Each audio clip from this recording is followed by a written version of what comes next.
Good afternoon. We are delighted to welcome you to the third and final instalment of our webinar series on NEC contracts.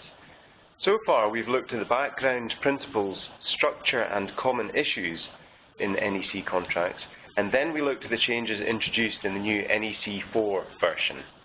Today, we will conclude our series by providing an update on recent case law relevant to the NEC contract, and we'll discuss the lessons that can be learned from these cases. If you missed either of the previous webinars in this series, or would like to listen again to refresh your memory, these are available to listen to on our Vimeo website. Now, I'm Ian Drummond, a partner specialising in construction and engineering dispute resolution based in our Edinburgh office, and I'm joined by Nathaniel Buckingham, a solicitor in my team who's also a chartered civil engineer. Our team regularly advises on transactional issues and dispute resolution matters in construction across a wide range of projects and clients, including private and public sector clients, contractors, consultants and funders. We therefore have extensive experience in helping clients to work with construction and engineering contracts, including NEC, and we have a solid grasp of recent developments in the judicial approach to these contracts.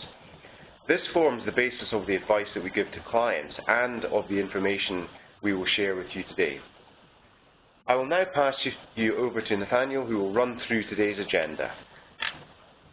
Thanks, Ian. Today we will be looking at three recent cases from the last year which considered interesting points in relation to the operation of the NEC contracts in practice. So for each of these cases we will provide a brief summary of the factual background, then an analysis of the key legal points, and we will finish by discussing the lessons to be learned from each of the cases. Firstly, we will look at Northern Ireland Housing Executive against Healthy Buildings, which looks at compensation events under an NEC 3 contract and the implications of failing to operate these provisions correctly. Next, we will review Costain against Tarmac Holdings from the English courts, in which there was an interesting discussion as to the meaning of the clause 10.1 of the NEC contract. This is the clause which implies a spirit of mutual trust and cooperation between the parties.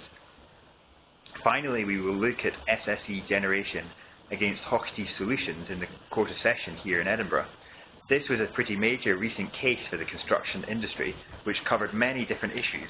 But today we will focus on the discussion as to the standard of care under NEC contracts and how this could affect NEC drafting in the future. We should say that NEC 4 has only recently been introduced and has not yet reached the courts. This means that each of the cases we will discuss today relate to the previous NEC suites of contracts. However, as outlined in our last webinar, the development of NEC 4 was very much an evolution, not revolution. So the principles discussed in these cases will be relevant to NEC 4. Further, NEC 3 is still being very widely used in the industry and will be for some time. So it is still important to be aware of the common issues and disputes which arise as a result of NEC 3. Although we are covering cases from Northern Ireland, England and Scotland, NEC contracts are used across the whole of the UK and internationally, and the principles explored by the courts in each of these cases are generally going to be applicable to the contracts wherever they are being interpreted. It is helpful to consider the lessons to be learned by these cases in order to keep on top of industry practice and to preempt the typical issues experienced by parties in using these contracts. So we will start with the Northern Ireland Housing Executive against Healthy Buildings case. So in this case, NIHE were the employer and engaged Healthy Buildings as a consultant to carry out asbestos surveys for properties NIHE had across Belfast. Two separate NEC 3 professional services contracts were entered into in respect of the two distinct geographic areas where the properties were located. When the project was underway, NIHE issued an instruction to Healthy Buildings requiring a much more detailed inspection of the properties, meaning Healthy Buildings would have to carry out more work than initially set out. NIHE did not notify this as a compensation event under the contract. Instead, Healthy Buildings notified NIHE that it would be a compensation event 4 months later. NIHE then requested a quotation for the increased works from Healthy Buildings, but by this stage it was after the works had been completed. Healthy Buildings provided this quotation. NIHE rejected the quotation and assessed the compensation event as having no impact on Healthy Buildings' costs, and that no sum was due for these works. That assessment by NIHE was made some 11 months after the additional works were initially instructed. So Healthy Buildings commenced 2 adjudications as to the correct amount of compensation due to Healthy Buildings for the additional works across both contracts. In both instances, the adjudicator decided that NIHE were due to pay a sum to Healthy Buildings. NIHE complied with the decision and made these payments to Healthy Buildings, but also raised a court action to challenge the decisions in each of the adjudications and to claim repayment of those sums. Healthy Buildings also challenged the decisions, claiming that the sum awarded in payment of the compensation event was incorrect. Part of the outcome of the court action sought by NIHE was a declaration that the instruction did not give rise to a compensation event. The High Court in Northern Ireland initially decided that the contract had been varied, but that Healthy Buildings' claim for a compensation event was out of time, as the contract provided for an 8-week time frame within which to raise claims. The Court of Appeal agreed that it was a compensation event, but said that Healthy Buildings' claim was not out of time, as the employer had not complied with the notice provisions for compensation events. Therefore, NIHE were due to pay Healthy Buildings. However, this matter went back to court in relation to the calculation of the sums due as a result of the compensation event, which is the main point of discussion today. The High Court was asked to decide 2 main points.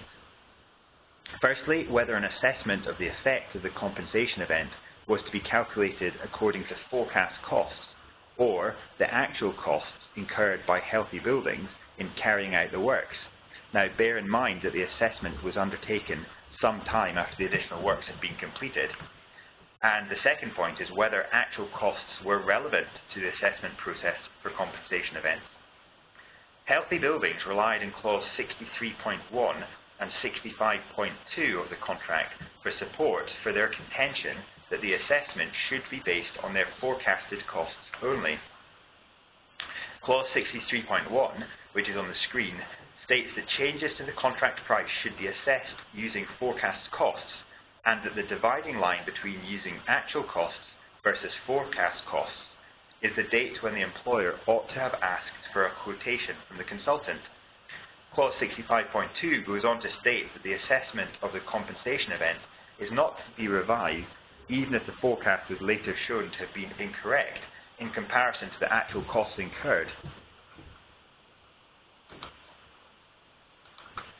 In terms of both questions to be determined, the court held that the calculation was to be done using actual costs.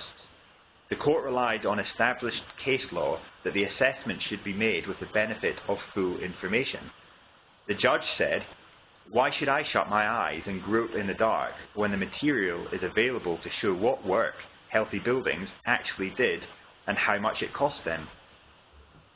The court rejected Healthy Buildings' arguments and said that in this situation, a business-like interpretation of the clauses of the contract was appropriate. The use of forecast cost was limited to the situation where the provisions of the contract had been complied with and an assessment of costs was being provided ahead of works being undertaken. In reality, Healthy Buildings were claiming for work which had already been done, and a calculation of the value of these works should therefore be informed by the best information available, i.e. the actual costs. As for clause 65.2, the court noted that it was entitled Implementing Compensation Events, which was not what the court was being asked to do here. The intention of this clause is to prevent the employer from changing any assessment if it turned out that an accepted forecast was higher than costs actually incurred. So what can we take away from this case? Well, the key principle of the NEC contracts, which we explored in our first webinar, is that the contracts are designed to have issues dealt with as they arise, rather than leaving issues to be determined at the end of the contract. The operation of the compensation events provisions is key to this principle, but this case demonstrates the difficulties which can arise if they are not operated properly. The High Court in Northern Ireland seems to have made a sensible and pragmatic decision here, particularly since the quotation was issued by Healthy Buildings after the work was done and after it was known what the actual costs were. However, in theory, this decision may encourage employers to deliberately fail to notify consultants of compensation events so that they can try to save money by only paying consultants what was actually incurred in carrying out the additional works. This could be perceived as being unfair to consultants and undermines the aim of dealing with matters openly and fairly as they arise. On the other hand, actual costs could be higher than any forecast costs. So in those circumstances, the employer would lose the benefits of cost certainty that comes with the proper operation of these provisions. Although the NEC contract at issue here was a consultant appointment, the clauses and mechanisms for assessing compensation events are comparable across all types of NEC contracts, and so the principle discussed and decided in this case will apply to the wider suite of contracts. We will now look at the case of Costain against Tarmac Holdings, in which NEC's unique spirit of mutual trust and cooperation clause was explored in the context of a dispute over an NEC 3 contract. This clause periodically features in different ways in different disputes, and this case follows a fairly consistent approach in dealing with the interpretation and impact of that clause. Costain engaged Tarmac as a subcontractor to supply concrete for the installation of a safety barrier on the M1 motorway using the NEC 3 supply short contract, which is the short form of the supply contract. Tarmac was an approved contractor under Costain's framework agreement with the Secretary of State for Transport. The subcontract conditions included both conditions from Costain's NEC 3 framework agreement with the Secretary of State, which governed the seeking of quotations, as well as conditions from the NEC 3 short supply contract, which governed the supply of concrete. However, incorporating both of these sets of conditions resulted in conflicting dispute resolution clauses. So clause Z21 from the framework agreement provided for the right of the parties to refer disputes to adjudication at any time. However, Clause 93 from the short supply contract contained restrictive provisions as to the timings of when the dispute could be referred to adjudication and when it could be referred onwards to arbitration. If a dispute was not referred to adjudication within 4 weeks of the party becoming aware of the issue, so Clause 93 said, then that party lost the right to make such a referral to adjudication. Now, to be clear, this contract was not a construction contract under the Housing Grants Act, as it was a material supply only contract, which is an excluded contract, and therefore this contract was unaffected by the overarching statutory right to adjudication which would otherwise apply. When a dispute arose over a defect in the concrete supply, Costain tried to raise an adjudication and then a court action for damages of £5.8 million against Tarmac. The adjudicator resigned because Costain had not adjudicated within the 4-week contractual deadline under Clause 93. In Costain's subsequent court action, Tarmac applied for a stay, which is a pause in the proceedings, because Tarmac said that under the subcontract, the appropriate tribunal was arbitration. Now, at that stage, Costain put forward an interesting argument in court under the NEC Clause 10.1 requirement to act in a spirit of mutual trust and cooperation. Because Costain said that that clause required Tarmac to have a duty to speak out about Clause 93, which is a clause that placed a 4-week limit on raising adjudication proceedings. And so, they said, Tarmac should have notified Costain of the nature, scope and effect of this time limit. Now, the application of Clause 10.1 of the NEC contracts is only infrequently dealt with in the courts, and so it was interesting to see a court address it and to discuss how far that the obligation and impact of that clause extends. The court held that a duty to speak out would not be imposed lightly, and that parties are not expected to nursemaid their opponents. Only in exceptional circumstances would a positive duty to speak out be imposed. The court held, therefore, that Clause 10.1 in this situation did not impose an express obligation on Tarmac to highlight Clause 93 to Costain. At its highest, the court said, Clause 10.1 may require that Tarmac shouldn't do or say anything that could lull Costain into believing that the time bar provisions for referring to adjudication were inoperative, and that Tarmac might have a positive obligation also to correct any false assumption that Costain had obviously made, depending on the specific circumstances. However, since in this case Tarmac had not done anything which was misleading, the court held that they had not breached Clause 10.1.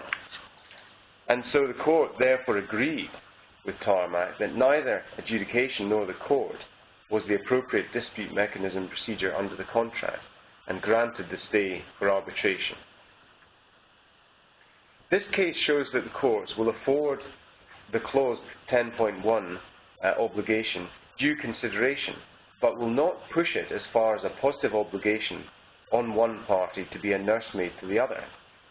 In reality, the requirement to act in a spirit of mutual trust and cooperation, in terms of NEC Clause 10.1, is unlikely to go any further than the existing principles of personal bar in Scots law and estoppel, as it's called in English law. This case also shows that although the spirit of mutual trust and cooperation is given due consideration by the courts and held up as an important principle of the NEC contracts, it will not be used by the courts to detract from parties' principal contractual rights, and the courts will not go as far as requiring parties to sacrifice their own self-interests in upholding this clause. The courts have consistently shown an intention to give parties the benefit of the contract they have signed, and that although Clause 10.1 facilitates parties' joint relationship, it does not go so far as detracting from the commercial and the other commercial and contractual expectations of parties under the contract. The third case we will look at today is SSE generation against Hochtief. This is quite a well-known case regarding the collapse of the Glendoe Tunnel, which formed part of a major hydroelectric scheme in the Scottish Highlands. SSE had employed Hochtief to design and build the new hydroelectric scheme using NEC2.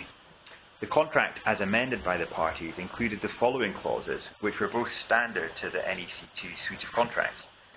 Clause 11.2 (15) defined a defect as a part of the works which is not in accordance with the works information, or a part of the works designed by the contractor which is not in accordance with the applicable law, or the contractor's design which has been accepted by the project manager. The works information referred to contained what was effectively a generalized performance specification, and this arguably turned Clause 11.2(15) into a fitness for purpose obligation.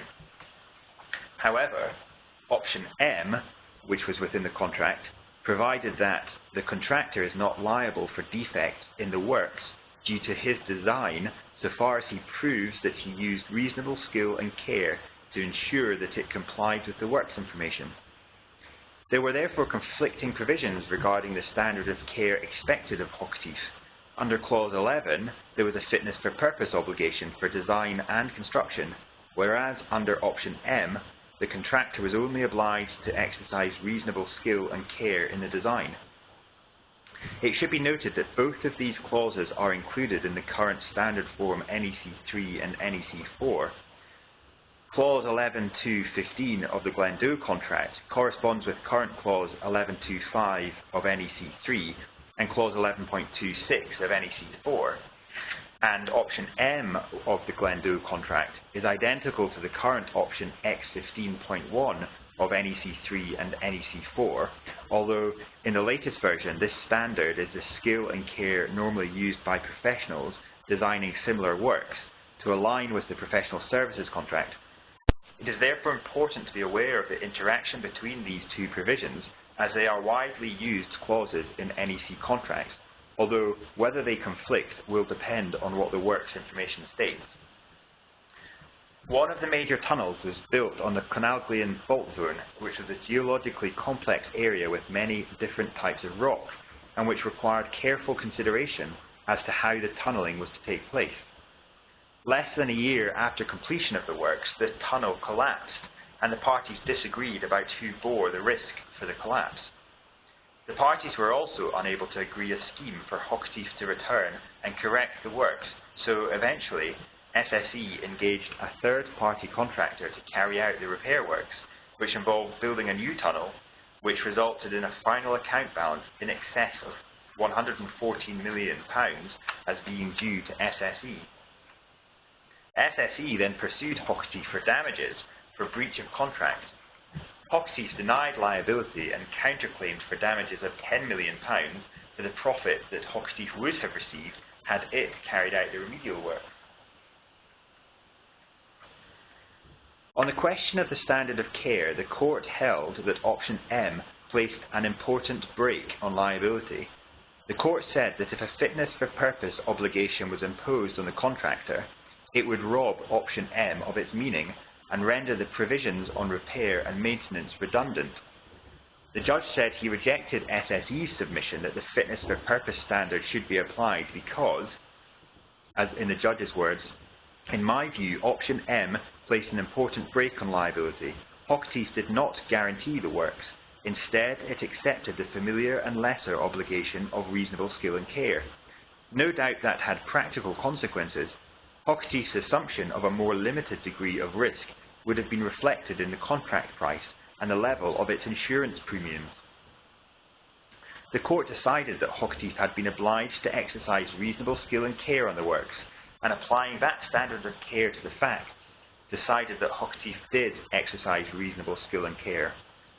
Although the support for the tunnel was inadequate since it collapsed, meaning the works were clearly not fit for purpose, Hochtief demonstrated that they exercised reasonable skill and care in the design work they had undertook based on the classification of the rocks, an exercise which they had undertaken jointly with SSE. However, Hochtief were also in breach of contract by not returning to repair the tunnel, meaning that the employer was entitled to employ a replacement contractor, and Hochtief failed in its counterclaim for the profit it would have made if it had carried out the remedial works. The court's comments on the standard of care indicates that employers are left bearing the risk for the non-negligent shortcomings in a contractor's design. This may not be satisfactory. However, someone has to take the risk for these types of issues. Contractors may argue that they should not be held to a higher standard than that expected of an architect or an engineer just because a design and build contract is used instead of the traditional form. However, employers may argue that contractors are often liable to this extent for their workmanship, so why shouldn't they be held to the same standard for their design? The employer expects and has paid for a design which achieves the end goal of the project, and so could argue that this standard should be imposed. This case simply demonstrates the importance of ensuring that risk allocation is considered in the drafting of these contracts, particularly given the wording of the clauses relating to standard of care in the NEC suite of contracts.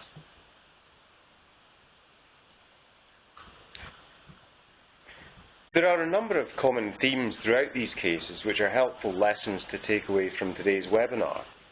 Firstly, taking care in the drafting of these NEC contracts, as with any contracts, is key. The courts are inclined to hold parties to account on the terms they have agreed in their contracts, and so it is important to consider and be aware of what is being agreed and the implications of the terms at an early stage. Otherwise, you may end up being tied to unfavourable provisions if any future disputes arise. Secondly, these cases highlight the importance of good contract management of NEC contracts. As we said in our first webinar of the series, these contracts are not to be left in a drawer, and good contract management is intrinsically linked and essential to good project management and successful project outcomes, particularly under the NEC suite of contracts. Finally, unlike other suites of contracts, specification of the works and what is to be done is, in NEC contracts, left entirely to the works information. The content of the works information is therefore critical, and it's important to ensure that there's no contradiction between the works information and the terms and conditions. We hope that you've enjoyed this webinar today and our series in general. We have a couple of minutes now to answer any questions that you may have. If you do have any, please type them into the chat screen now. And don't forget that you can listen again to any of the three webinars we've had in our series and share them with colleagues if you so wish. This is the final webinar in our series. We hope it's been helpful to you. We should say that we have a new series of webinars beginning in the new year, where we will provide our usual case law updates on construction and adjudication cases from 2017. So dates for your diaries are, firstly, 23rd of January 2018, where we'll do a construction case law update, and secondly, the 20th of February 2018, where we'll do an adjudication case law update.